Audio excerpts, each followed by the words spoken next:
안녕하세요. 클레도르 몬테소리 한울쌤입니다. 제가 지금 라방이 처음이어서 사실은 조금 떨려요. 생각보다 긴장도 더 되기도 하고요.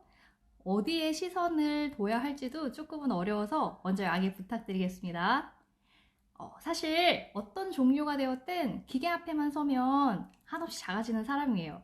그래서 인스타를 하거나 이런 것들은 제 영역이 아니라고 생각하며 사실 살았거든요. 그런데 지금 이 시간 이렇게 있는 건 사실 클레드로 대표님이 계시기 때문입니다.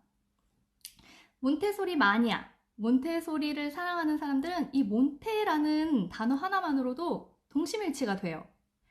대표님과 만남의 자리에서 몬테소리 교육에 나아갈 방향, 아이들의 작업과 관찰 등 깊은 대화를 나누던 중에 대표님께서 어머님들에 대한 관심, 현재의 걱정 요소들 이러한 것들에 대해 도움이 되고자 하는 마음에 어떤 큰 울림과 같은 진정성이 느껴졌어요.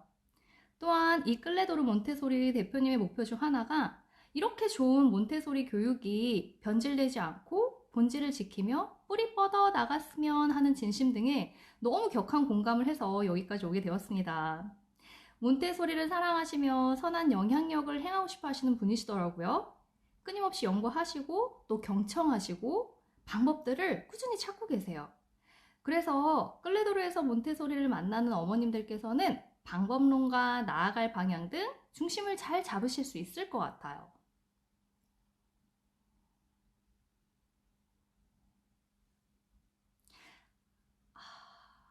잠시만요.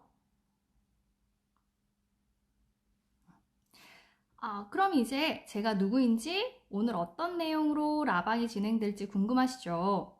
오늘 주제는 몬테소리 철학과 그에 따라 갖춰야 할 우리의 마인드입니다.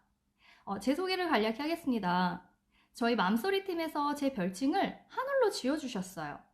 하늘 뜻은 울타리와 같이 사람들에게 포근함을 준다는 뜻이라고 합니다. 엄마표 몬테소리를 진행하시면서 막혔던 부분이나 또 걱정의 요소들, 궁금증이 있었던 영역들, 나의 자녀가 어렵게 느껴질 때 우리 함께 소통하면서 하나씩 해결해 나가면 좋겠습니다. 조금 더 제 소개를 드리자면요. 아이를 낳기 전과 낳은 후의 삶이 굉장히 변화된 사람입니다. 우선 제 아이를 낳고 나니 세상의 모든 아이들이 너무 소중하고 예뻐 보이고요. 사실 출산 전에는 이렇게까지 아이들이 예쁜 줄은 몰랐어요. 또 삶을 대하는 태도나 미래 직업군을 생각해 보는 거, 환경적인 부분 등 관심사가 넓어지더라고요. 저는 아이를 낳기 전에 제 직업이 몬테소리라는 교육을 선택하는데 크게 영향을 미쳤어요. 제가 대학교에서 교직원으로 일을 했는데요.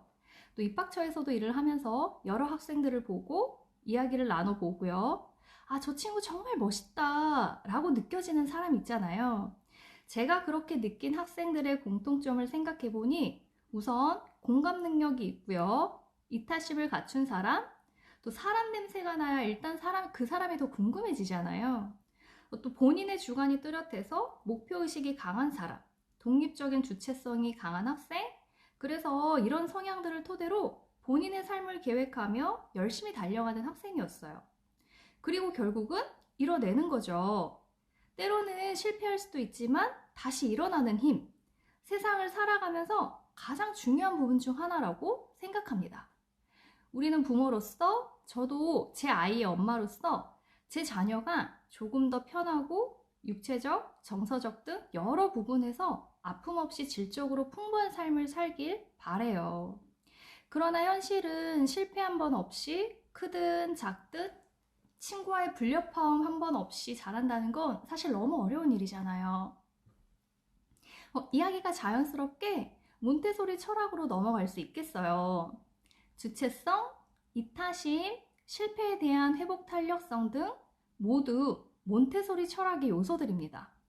지금 라방을 듣고 계신 분 중에 몬테소리 교육에 대하여 어느 정도 아시는 분도 계실 테고요. 생소하신 분도 계실 거예요.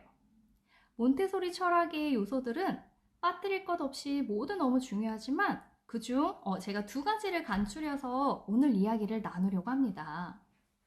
철학의 요소들을 알고 그것이 왜 중요한지를 인지하게 된다면 엄마표 몬테소리를 진행하실 때 또는 일상의 육아에서도 우리의 마인드, 즉 마음가짐에 변화가 오는 것 같아요. 그럼 제가 본격적으로 몬테소리 철학 마인드 잡기에 앞서서 잠깐 제 지금 떨리는 마음 좀 잠깐 진정을 할게요. 자꾸 두근두근 하네요. 처음이라는 건 늘 나이가 들어서도 떨림을 가져다 주나 봐요. 그럼 제가 질문을 하나 드릴게요. 우리는 몬테소리 교육을 왜 해야 할까요? 왜 하고 계실까요? 어머님들마다 니즈가 같으실 수도 있고 다르실 수도 있을 거예요. 제가 센터를 운영하면서 어머님들께 몬테소리에 대한 니즈를 여쭤보면 이런 대답들이 많이 들려옵니다. 아이가 산만해서요. 또는 몬테소리를 하면 수학에 강하다고 해서요. 더불어 조금 신선했던 대답들은 100년이 넘은 교육인데 뭐가 있어도 있지 않겠어요? 이런 대답들은 조금 신선하기도 했어요. 그중 가장 많이 돌아오는 대답은 뭐라고 생각하세요, 어머니? 어머님들의 니즈와 같을까요? 네, 가장 많이 돌아오는 대답은 집중력에 관한 것이었어요. 집중력을 키우고 싶어서요 라고요. 그럼 저는 어머님께 이렇게 대답해 드리기도 합니다. 집중력은 어머님 따라오는 거예요 라고요. 사실 집중력을 넘어서 관심 갖지 않던 교구까지 몰입을 경험하는 주의력이 향상되는 거죠. 저는 몬테소리 교육의 최종 종착지는 독립된 인격체의 형성이라고 생각해요. 자기 주도성과 문제 해결력의 요소들이 포함이 되겠죠? 그럼 집중력은 어떻게 저절로 따라오게 되며 멋진 독립된 인격체로 성장해 나갈 수 있을까요? 첫 번째로 중요한 것이 유아의 자발적 선택입니다. 자율성이죠. 자발적 선택해서 우리는 여러 가지를 유추해 볼 수 있어요. 첫 번째로 선택 전에 아이는 주변 사물 내지 환경에 대한 탐색이 이루어졌을 것입니다. 두 번째로 선택 교구에 따른 민감기를 파악할 수가 있어요. 세 번째로 선택 이 자체의 의미는 아이가 선택을 해서 가져왔고 나의 공간으로 가져온다는 이 의미는 나 집중할 거야 라는 의미가 내포되어 있다고 합니다. 즉 교구와의 만남을 통해 작업이 이루어지며 아이의 성취와 행복이 이루어지는 순간이죠. 이렇게 이루어진 집중력은 발달의 결과가 아니라 발달의 시작입니다. 그럼 이 집중력은 왜 발달의 시작일까요? 제가 왜 집중력은 따라온다고 했을까요? 유아는 작업을 하면서 몰입하고 사고를 하기 시작합니다. 작업 중에 오류가 발생할 수도 있고요. 오류의 순간에 아이들이 받아온 피드백이나 기질 등에 의하여 정정의 방법, 또 감정 표출의 방법들, 이런 강도들은 다 다를 거예요. 그러나 1차적으로 정정의 시도들은 할 겁니다. 문제 해결력으로 가기 위한 연습의 순간들인 거죠. 그럼 여기에서 어머님들께서 갖추셔야 할 몬테소리적 마인드는 무엇일까요? 네. 혹시 답을 주시는 분이 계신가요? 네, 제가 답을 하도록 하겠습니다. 어머님들께서 갖추셔야 할 몬테소리 마인드의 가장 첫 번째는 관찰과 기다림입니다. 아이들의 선택 교구와 작업의 모습을 통하여 이 민감기를 빠르게 캐치하시는 것이 가능하실 거예요. 민감기 때의 무한한 반복 활동을 통하여 아이들은 폭풍 성장을 이루니까요. 제가 여기서 한 가지 말씀드리고 싶은 부분이 있어요. 때로는 아이가 한 가지만 해요. 이것만 가지고 놀아요. 이 책만 가지고 와요. 이렇게 아이의 반복 활동들, 반복에 대해서 걱정하시는 분들이 계세요. 근데 자발적인 유아의 반복 활동, 성인인 우리는 해내기 힘든 훌륭한 활동입니다. 반복을 통하여 교구든 놀잇감이든 정복하러 가는 거예요. 질리는 것은 어른의 시선이지 아이는 절대 질리지 않아요. 내가 그것을 계속해서 반복을 해야만 나의 시냅시스가 두꺼워질 것이고 정복을 하고 성취감을 맛보고 그 성취감의 경험을 토대서 자존감으로 이어질 테니까요. 이러한 관찰이 몇 차례 이루어지다 보면 어머님들께서도 유아의 발달 과정을 조금 더 쉽게 이해하실 수 있으실 거예요. 다음은 기다림에 관한 우리의 역할입니다. 선택하도록 기다려주는 거, 자율성에 대한 존중의 시작이 될 거예요. 더욱 중요한 것은 오류가 일어났을 때의 순간입니다.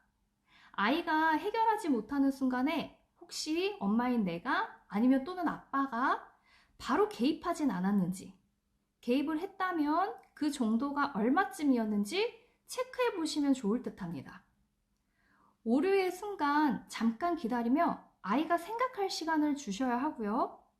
어린 유아이거나 또는 형님이어도 화로 분출되는 경우, 공감과 함께 상호작용이 필요해요. 예를 들면, 잘 안 돼서 속상했구나. 어떻게 하면 이걸 할 수 있을까? 아니면, 도와줘도 될까요? 우리 함께 해볼까요?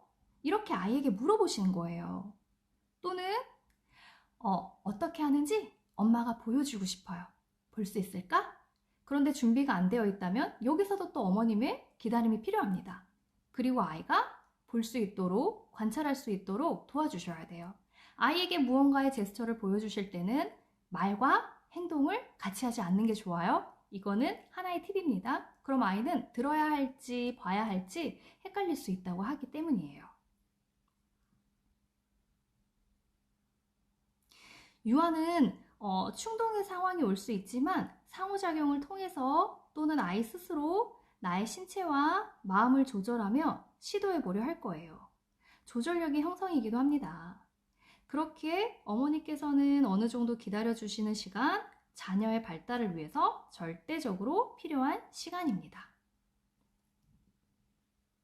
다음으로 우리가 알아야 할 몬테소리 철학은 바로 사랑입니다. 사실 몬테소리 철학의 요소들이 굉장히 많잖아요. 그 중에 제가 두 가지를 알려드리고 싶었을 때 고민을 많이 했어요. 첫 번째, 관찰이나 자발적 선택에 대한 존중은 너무나도 당연해서 첫 번째로 꼽았고요. 두 번째는 인지적인 측면을 말씀을 드려야 하나 아니면 어떤 다른 정서적인 측면을 말씀을 드려야 하나 했지만 기본 중의 기본인 사랑을 말씀드리고 싶었습니다. 왜냐하면 우리는 우선 사회적 존재고요. 어린이는 사랑의 관점에서 고려되어야 합니다. 모든 삶 자체가 유아들은 사랑 안에서 발달하고 움직이기 때문입니다. 가정으로부터 또 더 넓게는 아이가 다니고 있는 어린이집, 유치원 등 기타의 환경에서 타인과 상호작용을 맺기 시작하죠. 교구를 통해 개인 작업과 공동 작업을 이룸으로써 자신의 인성을 형성해 나가고 특별한 성격을 형성한다고 합니다. 관심을 집중하여 교구 활동이 시작된다면 끝나는 시간까지 행복하고 만족한 사람이 되어 훌륭하게 학습까지 이루어질 수 있을 거예요. 또한 어린이들은 풍요로운 사랑의 형태 속에서 이타주의적, 인도주의적 사고로 변할 수가 있습니다. 이런 사랑의 철학을 완수하기 위해 우리는 또 어떤 마인드를 갖춰야 할까요? 매일 아이에게 사랑해 사랑해 너무 사랑해 이렇게 표현만으로 그 사랑의 정도가 충족이 될까요? 네, 표현 물론 너무 중요합니다. 그런데 더 중요한 건 바로 유아에 대한 존중입니다. 자율성을 존중하는 것, 내가 키워내야 할 어린아이 이런 시선에서 조금 벗어나서 독립된 인격체로 바라봐주는 것, 이러한 존중의 관계에서 부모와 자녀의 신뢰감이 형성될 수 있습니다. 신뢰감이 형성되고 사랑의 환경에서 자란 유아들이 안정적일 것은 너무 당연하잖아요. 물론 신뢰감의 형성을 위해서는 일관성의 원칙이 지켜져야 합니다. 일관성에 관해서도 할 이야기는 너무 많은데요. 이 하나하나의 요소들을 모두 말하자면 이렇게 시간 내에 끝나기가 어려울 것 같아서 여기까지 할게요.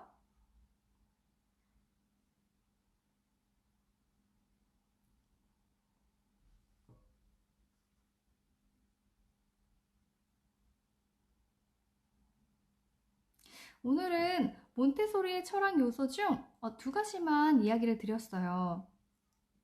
저는 존중의 시작부터 독립된 인격체 완성을 위해 몬테소리 교육을 시작하여 시행해 오고 있습니다. 끌레도른 몬테소리 교재와 교수법 너무 좋잖아요. 아이들의 심미안을 자극하여 호감도를 높이기에도 잘 만들어졌고요. 수십 년간 현장을 통한 경험에 의해 대표님께서 어머님들께 쉽게 알려주시기도 하죠. 물론 자녀와의 작업 과정에서 예상치 못한 어려움이 발생할 수도 있어요. 어머님은 너무 재밌게 배우셨고 매력적으로 느껴졌지만 나의 예상과는 달리 아이의 반응은 미지근할 수 있어요. 또한 작업을 진행하는 과정에서 관찰의 포인트, 상호작용 방법, 개입의 순간 등이 고민되실 수도 있습니다. 이런 부분들을 해소해드리기 위해 제가 여기 있게 되었고요. 잠시만요. 무언가가 버퍼링이 걸려서 죄송합니다.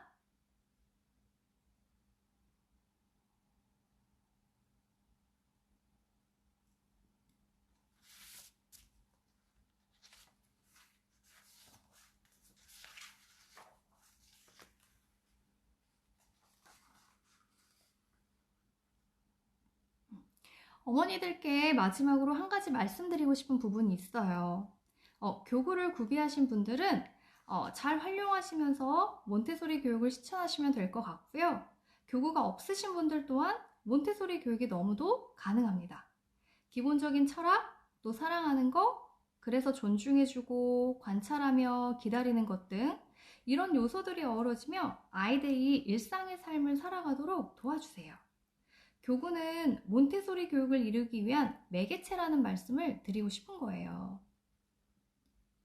절대화하지 마시고요. 그래서 클레도르에서는 교구가 없어도 몬테소리 교육이 가능하도록 프로그램을 만들고 계시기도 하더라고요.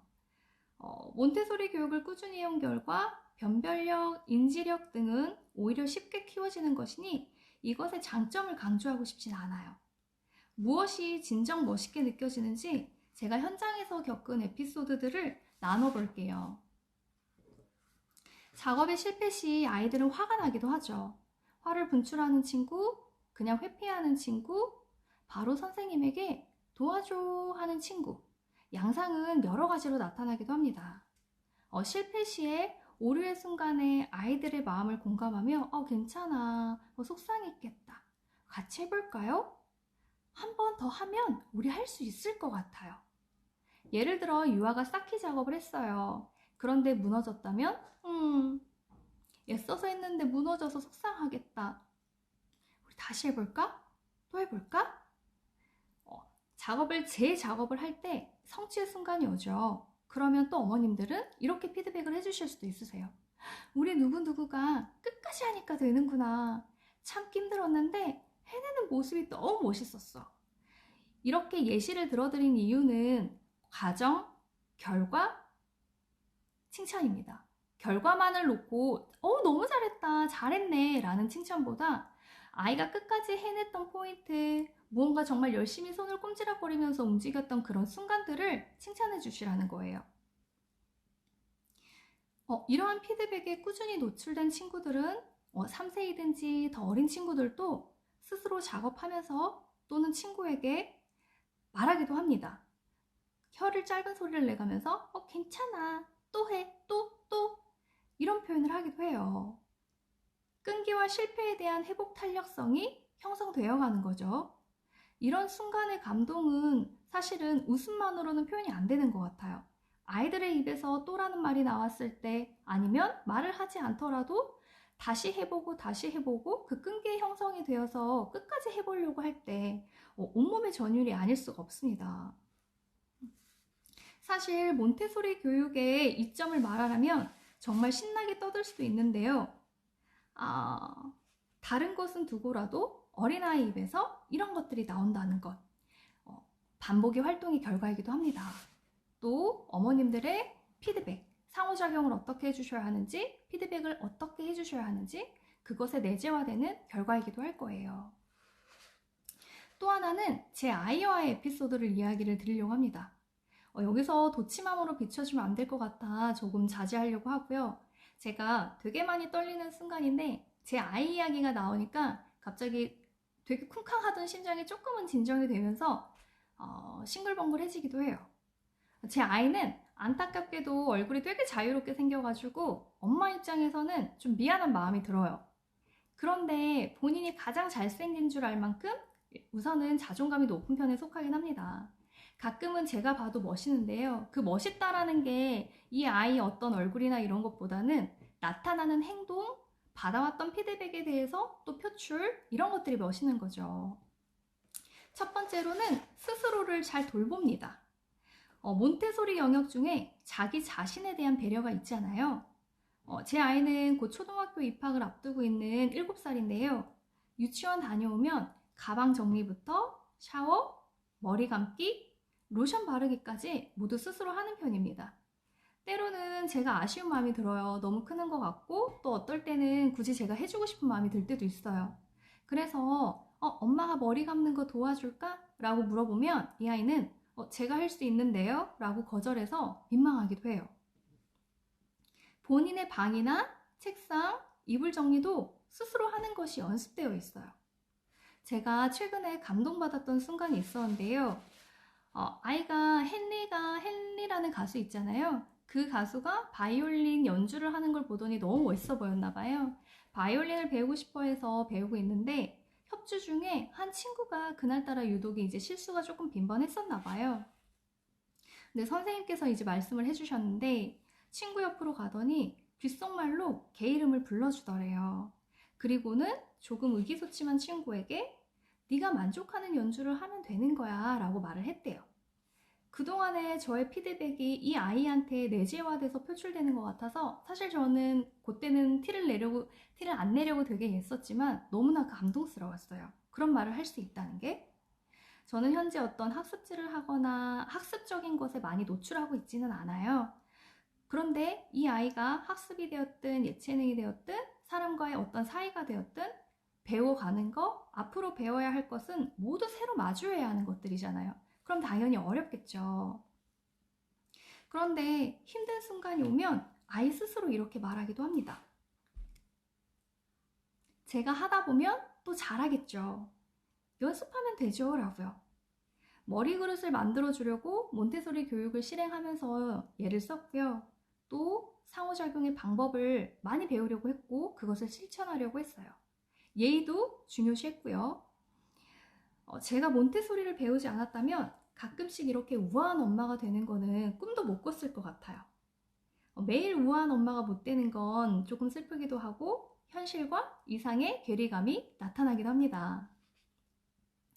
저 역시도 양육의 시간이 많이 남았어요. 그런데 몬테소리 교육을 너무 좋아했고 그것에 빠져들어서 열심히 배웠던 사람으로 또 지금도 배워가고 있고 앞으로도 배울 거고요. 또 어머님들의 선배 엄마로서 무엇인가 도움이 되면 좋겠어요. 오늘 기억하실 건 몬테소리 교구만 만진다고 아이의 머리 그릇이 커지거나 변별력들이 갑자기 좋아지거나 무언가에 끈기 창출이 되거나 집중력이 그냥 생기거나 이러는 게 아니라는 거죠. 오늘 드린 말씀 우리가 사실 너무 잘 알고 있어요. 그리고 육아에 있어서도 기본적이고 어떤 육아서만 봐도 모두 나오는 말이잖아요. 그런데 그렇게 기본적인 것들을 제가 왜 오늘 다시 말씀드렸는지, 그걸 어떻게 이뤄가는지, 기다림이라는 거 너무 잘 알고 있지만 사실 실상에서 쉽지는 않아요. 그런데 그것들을 매일은 아니고 매 순간은 아니더라도 한 번씩 내가 더 실천을 했을 때 아이는 어떻게 발달할 수 있는지를 다시 한번 원론으로 돌아가서 짚어드리고 싶었습니다. 어머님들께서도 이런 마인드를 저와 함께 장착을 하셨으면 좋겠고요.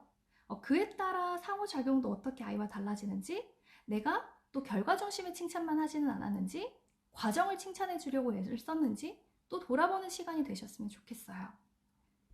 그러면 제가 준비한 어떤 이론적인 내용이라고 할까요? 몬테소리 철학, 우리가 갖춰야 할 마인드, 그런 부분은 여기까지로 하고요. 오늘 라방은 여기에서 마무리하도록 하겠습니다. 첫 라방의 이 어설픔을 이 귀한 시간 투자하셔서 들어주신 분들께 너무 감사드리고요. 그래도 무언가 어머님들께서 조금이라도 이 라방을 통해서 얻어 가셨으면 좋겠어요. 늦은 시간까지 너무 고생하셨고요. 그 다음에 이렇게 6태 이후에도 라방을 듣는다? 그 자체로도 어머님들 너무 훌륭하세요.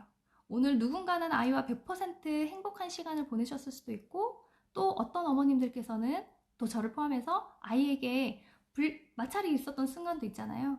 그럴 때 그냥 자는 아이 보면서 너무 미안함 갖지 마시고요. 물론 그렇다고 자주 빈번되면 안 되지만 어머니 스스로도 조금 다독여 주셨으면 좋겠어요. 나 이렇게 라방도 듣고 노력하는 엄마다. 잘하고 있다? 용기 가지셔도 됩니다. 감사합니다.